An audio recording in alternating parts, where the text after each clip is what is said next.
Hagani kajing play ga counter insurgency anti-terrorism CIAT badik integrated police welfare complex Habak Mara. Bayudan lang sumbut menteri rang ba kejala ba Preston Tensong, Menteri Ketenat Puli Putih ba Lakman Rumboy, ka Director General Kipulet Ikong Ainong Rang, Chief Secretary kejala Dr. Shakil P. Ahmed, kihe officer Pulet kihe kihan bat kipat ba kenekatan.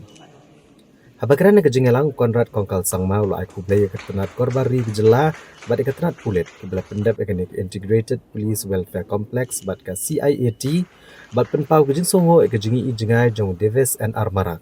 Ubala sedang ekonik projek kapor budang bat kumu superintendent kipulit bat balak ben romboi Menteri Berem ketenat korbari kejela bat kekenhuan kebela mang pisah bon ban la bat sna pendap ekonik projek. Menteri rang ba uloong ba kejingdon kene ka kompleks kalong ha kejaka ke biang ba ban ai keji kai pentebet omtang eki pulet ke Meghalaya dari pulet na kelengkeri India bat iki bana bari rukum jo. Ukonrat kongkal sangma uloong ba ka CIAT kan ajing mentoy na kejingdon ba kejinglong jingman joki klau ki berben kejinglong jingman ke sun beneng bat ki riat ki ram ki ba e ke ba penlong e kene kejaka ke ba pakabha ban ai keji kai pentebet. To kindly felicitate Sri Lakshman Rumbi, Minister of Education.